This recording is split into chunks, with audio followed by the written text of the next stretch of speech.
Normal students আজ আমি পড়িম class 12 math chapter number 12 বৃত্ত সম্বন্ধনীয় কালি তো স্টুডেন্টস অনুশীলন 12.2 একর পরা 6 লৈকে পড়িছো আজি আমি তোমালোকক 7 নম্বরটা কৰি দিম চাবা 7 নম্বৰ কোৱেশ্যনত কি কৈছে চাবা 12 সেন্টিমিটাৰ ব্যাসাৰ্ধৰ এটা বৃত্তৰ এডাল যায় কেন্দ্ৰত এটা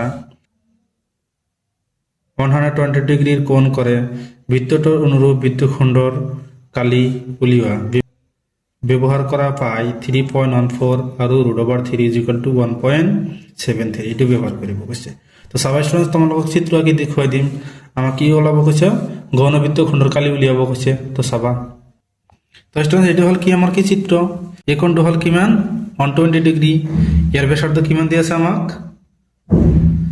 12 সেন্টিমিটাৰ আৰু ইয়াৰ কিমান দি আছে 12 সেন্টিমিটাৰ তো স্টুডেন্টস এতিয়া আমাক কি কৰিব লাগে এ কোণটো আৰু কি বি কোণটো উলিয়াব লাগে কি আমাক উলিয়াব লাগে কাৰণ ও এ পি বি এটা হল কি ঘনবৃত্ত কলা এই ঘনবৃত্ত কলার উপর আমি ত্রিভুজের কালিটো মাইনাস করে দিম আমি বৃত্তখণ্ডৰ কালি পাই যাম এই কারণে আমার ত্রিভুজের এই কোণটো আর এই কোণটো ওলাব লাগে তো সাবা স্টুডেন্টস আমি তোমালোকক উলিয়াই দিম উলোৱাৰ আগতে ইয়াত এটা লম্ব অঙ্কন কৰিব লাগিব লম্বটো অঙ্কন কৰি দিয়া ইয়াৰ নামটো কি দিবা এম নাম কি দিবা এম তো স্টুডেন্টস এতিয়া এটো কিমান হল 60 ডিগ্রি এটো কিমান হল 60 ডিগ্রি কারণ এটো কি আছিল 120 ডিগ্রি দুভাগ কইলাম এটো কিমান জানো 60 ডিগ্রি এটো কিমান জানো 60 ডিগ্রি তো সাব স্টুডেন্টস আমাক কি দিয়া আছে সলিউশন করে দিয়া সলিউশন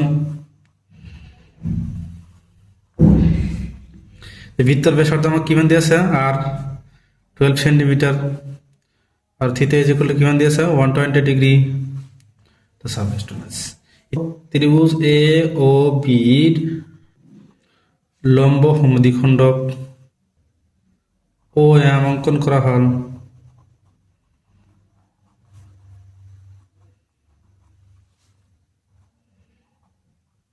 আমি ও এমটো কি করেছো অঙ্কন করেছো তার পিছত তো সাব স্টুডেন্টস আমি কি লিখিম যে থেকে angle A O M is equal to angle B O M মানে এই কোণটো A O M B O M is equal to কিমান জানো 60 ডিগ্রি কে 60 ডিগ্রি জানো কারণ এটু 120 ডিগ্রি জানো 120 ডিগ্রি আদান কিমান জানো 60 ডিগ্রি তেন হলো এই এ ও এম মানে এই এম ও কোণটো কিমান 60 ডিগ্রি বি ও এম এই কোণটো কিমান জানো 60 ডিগ্রি এটা আমি লিখিছো তার পিছত আমি কি লিখিম চাবা যে থেকে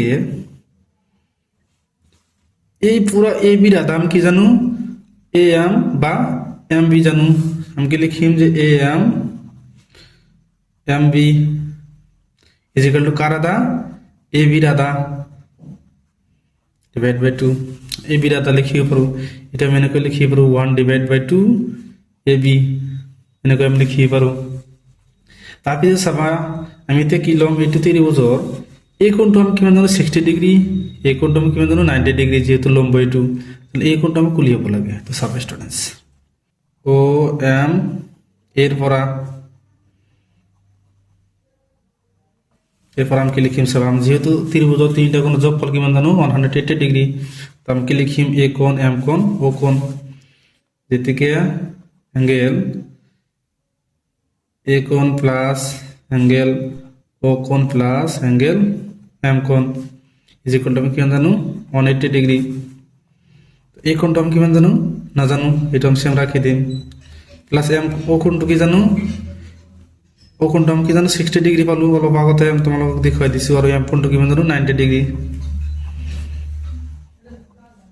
is equal two 180 degree Saba angle এ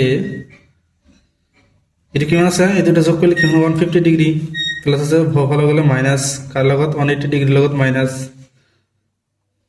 কিমান হ'ব 30 ডিগ্রি তেনেহলে আমি এ কোণটো কিমান পাইছো 30 ডিগ্রি তো সাব স্টুডেন্টস এই কোণটো আমি কিমান পাইছো 30 ডিগ্রি তেনেহলে বি কোণটো কিমান হ'ব 30 ডিগ্রি হ'ব কারণ এই ত্রিভুজ আর এই ত্রিভুজটো সমান হৈছে এইটো যদি 90 ডিগ্রি টু 60 ডিগ্রি এটা কিমান হ'ব 30 ডিগ্রি কারণ তিনটা যোগ কোণ যোগ করলে কিমান হ'ব 180 ডিগ্রি এটা তোমালোকে চোৱা এইটো 90 ডিগ্ৰি এটা কিমান হ'ব 30 ডিগ্ৰি তেনেহলে আমি লিখিব পাৰো যে থেকে angle B is equal to 30 degree তো সবাই স্টুডেন্টস এই ত্রিভুজের কালি উলিয়াবলৈ হলে আমি কি জানো ত্রিভুজের কালি কি জানো হাফ ইনটু ভূমি ইনটু উন্নতি ত্ৰিভুজৰ কালি জানো, কিন্তু আমি উন্নতিও নাজানো ভূমিও নাজানো, সেইকাৰণে আমি কি উন্নতি আৰু ভূমিটো উলিয়াম। চাবা আমি কছ লৈ আহিম, ত্ৰিকোণমিতিৰ সহায় ল'ম কছ আৰু চাইন। এইকণ সাপেক্ষে ল'লে ইয়াৰ বিপৰীত বাহুটো আমি কি জানো লম্ব, আৰু ইয়াৰ লগত যিটো থাকিব এইটো আমি কি জানো ভূমি। এই 90 কোণৰ বিপৰীত বাহুটো আমি কি জানো কৰ্ণ, তেনেহ'লে এই কোণ ল'লে এইটো ভূমি, এইটো কি হ'ব লম্ব, আৰু এইটো কি হ'ব কৰ্ণ। তো চাবা তো ষ্টুডেণ্টছ এতিয়া আমি সাইন ব্যৱহাৰ কৰিম। সাইন কিমান ডিগ্ৰী ল'ম 60 ডিগ্ৰী, 60 ডিগ্ৰী সাপেক্ষে ল'ম। সাইনের অনুপাত আমি কিমান জানো লম্ব বাই কর্ণ, লম্ব বাই কর্ণ। চাবা ষ্টুডেণ্টছ ইয়াৰ আমি কি কোণ লৈছোঁ, এই 60 কোণ সাপেক্ষে লৈছোঁ, তেনেহ'লে ইয়াৰ বিপৰীতটো কি জানো আমি লম্ব, আৰু ইয়াৰ লগত যিটো থাকিব এইটো আমি কিমান জানো ভূমি, আৰু এই বাহুটো আমি কিমান জানো কৰ্ণ, তেনেহ'লে কিমান হ'ব লম্ব বাই কৰ্ণ, মানে এ এম ডিভাইড বাই অ এ। তেনেহ'লে কিমান হ'ব এ M divide by O A. চাবা sine 60 degree is equal to A M আমি কিমান জানো নাজানো, আৰু অ এ কিমান জানো আমি, অ এ আমি কিমান জানো 12। সাইন 60 ডিগ্ৰী মান আমি কিমান জানো,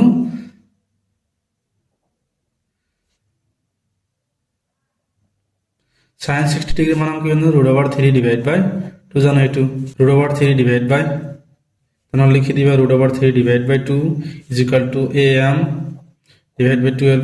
আমি 2 ৰে এইটো ডিভাইড কৰিব কিমান হ'ব 6, 6 আৰু এইটো পূৰণ হ'ব, তেনেহ'লে আমি A M is equal to কিমান পালো, A M is equal to 6√3 centimetre পালো। আমি এইটো কিমান পাইছো, এই লম্বটো কিমান পাইছো 6√3 সেন্টিমিটাৰ পাইছো। এতিয়া আমি কি কৰিম অ এমটো উলিয়াম। চাবা যেতে কি কৰিম কস কিমান ডিগ্ৰী ল'ম,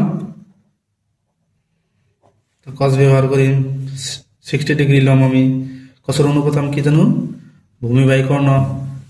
ষ্টুডেণ্টছ এতিয়া আমি কি কৰিম, আমি কি জানো এই কোণ লৈছোঁ, তেনেহ'লে ইয়াৰ লগত যিটো আছে এইটো ভূমি, আৰু এইটো কি কৰ্ণ, এইটো হ'ল লম্ব, তেনেহ'লে আমি কসৰ অনুপাত কি জানো ভূমি বাই কৰ্ণ। কসৰ অনুপাত আমি কি জানো ভূমি বাই কৰ্ণ, তেনেহ'লে আমি কি কসৰ অনুপাতটো আমি কি লিখিম ভূমি বাই কৰ্ণ। তেনেহ'লে ভূমিটো আমি কিমান জানো ও এম ডিভাইড বাই কর্ণটো কি ও এ। cos 60 ডিগ্রি মান আমি কিমান জানো 1 divide by 2 is equal to O M, এটা আমি নাজানো, ও এটো আমি কিমান জানো 12 সেন্টিমিটার। তেনেহ'লে আমি 2 ৰে এইটো আমি ডিভাইড কৰি পাৰো কিমান 6, 6 আৰু 1 পূৰণ কৰিলে কিমান হ'ব 6 এ। O M is equal to আমি কিমান পালো 6 সেন্টিমিটার। ও এম টো কিমান পাইছো 6 সেন্টিমিটার। এই ও এম টো কিমান পাইছো 6 সেন্টিমিটার। ও এম টো কিমান 6 সেন্টিমিটার। এ এম টো কিমান পাইছো 6√3। তেনেহ'লে এম বি টো আমি কিমান জানো এইটো আৰু এইটো সমান হয়, তেনেহ'লে আমি এইটো কিমান জানো 6√3 জানো। এইটো আমি যোগ কৰিলে আমি কি গোটেইখিনি বাহু পাই যাম, মানে এ বি পাম। চাবা সাবস্টেন্স আমি কি লিখি পাৰো A M plus M B is equal to কিমান লিখি পাৰো এ বি।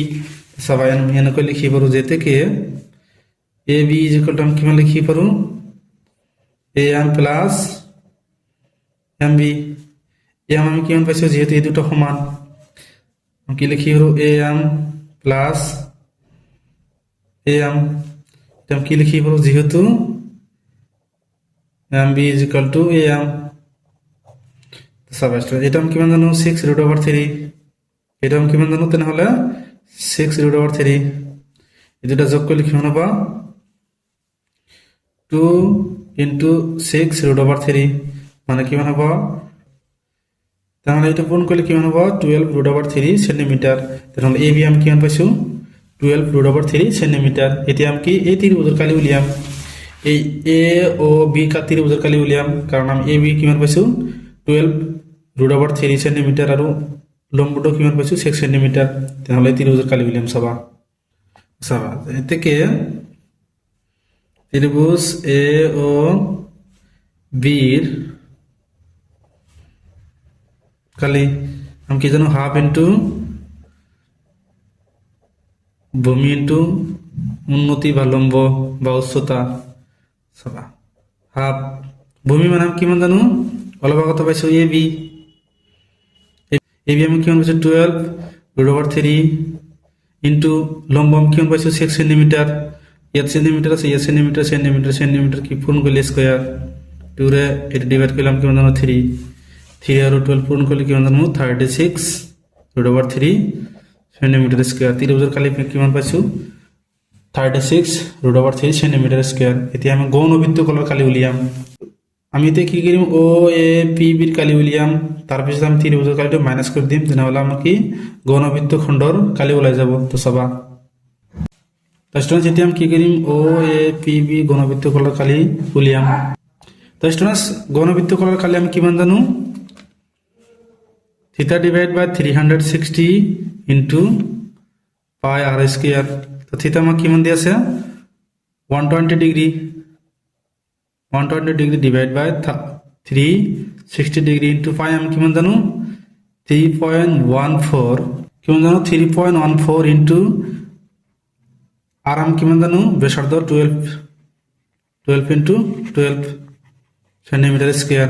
তো সাবা স্টুডেন্টস তো আমি 0 আর 0 ক্যান্সেল করিয়ে পারো, 12 এর ইয়াক ডিভাইড করলাম কিমান জানো 3, 3 রে আমি 12 ডিভাইড করলাম কিমান জানো 4, তাহলে আমার কিমান থাকে 3.14 ইন্টু 4 ইন্টু 12 সেন্টিমিটার স্কোয়ার। তারপিছত আমি কিমান লিখিয়ে পারো, তারপিছত আমি 4 লগত 12 পূরণ করলে কিমান হব 48 সেন্টিমিটার স্কোয়ার।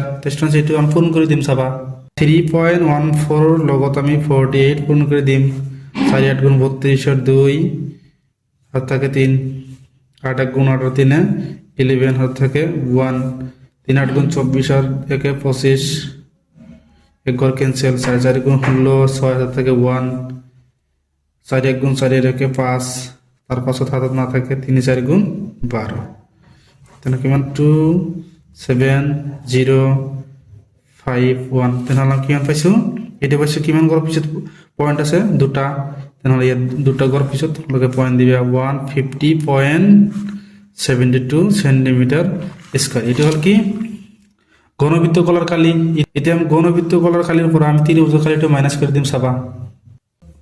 তো স্টুডেন্ট চাবা আমি ঘনবৃত্ত কালি উলিয়াম, তেনেহলে আমি কি কৰিম বৃত্ত কলার কালির উপর 3 বছর কালি মাইনাস করে দিম চাবা। ঘনবৃত্তর কালি আমি কিমান পাইছো 150.72 সেন্টিমিটার স্কোয়ার মাইনাস আমি 36√3 সেন্টিমিটার স্কোয়ার। তো স্কোয়ার দুটো আমি কমন লব পারো, তাহলে কিমান থাকে 150.72 মাইনাস 36√3 সেন্টিমিটার স্কোয়ার। এটার উপর আমি এটু মাইনাস করে দিম চাবা। তো সাবস্টেন্স আমি 36 এর লগত √3 এর মান আমি কিমান জানো 1.73, এটু ইয়ার লগত পূরণ করি মাইনাস করে দিম চাবা। তো স্টুডেন্টস এতিয়া আমি কি কৰিম √3 এর মান আমি কিমান জানো 1.73, এটু লগত এটু পূরণ করি মাইনাস করে দিম চাবা। পূরণ করে দিয়া 1.73 লগত আমি 36 টো পূরণ করে দিম কেমন হবে চাবা। 3 6 গুণ 18 8 হাত থাকে 1, 6 7 গুণ 42 43 হাত থাকে 4, 6 গুণ 6 কিমান হবে 10 ক্যান্সেল, 3 3 গুণ 9 3 7 গুণ 21 থাকে 2, 3 1 গুণ 3 আর 2 5 কেমন হবে 8 12 2 6। মান ঘর পিছত পয়েন্ট আছে দুটা, তাহলে ইয়াতে দুটা ঘর পিছত পয়েন্ট দিয়ে দিবা, তাহলে কি হবে 150.72 মাইনাস 62.28 সেন্টিমিটার স্কোয়ার মাইনাস করে দিয়ে 150.72 পয়েন্ট তলত পয়েন্ট বহাই দিবা, পয়েন্ট তলত পয়েন্ট বহাই দিবা 8 2 6 মাইনাস করে দিয়া, এরপরে এক ধারলো 12 এর পর 8 মাইনাস করলে কি হবে 4, এর কেমন থাকে 6 6 এর পর 2 মাইনাস করলে 4 পয়েন্ট 0 পর 2 মাইনাস করব 9, 10 এর পর 2 মাইনাস করলে কি হবে 8, এর কেমন থাকে 14 14 এর পর 6 মাইনাস করলে কি হবে 8, তাহলে আমি কিমান পাইছো 88.44 সেন্টিমিটার স্কয়ার। তাহলে লিখি দিবা লাস্ট যে এতে এপিবি ঘনবৃত্ত খণ্ডর কালি 88.44 সেন্টিমিটার স্কয়ার। এটা আমার কি হবে উত্তর। স্টুডেন্টস এলাকা করিবলগীয়া আছিল। স্টুডেন্টস ভিডিওটো ভালো লাগলে চ্যানেলটো সাবস্ক্রাইব করে দিবা। Thank you students.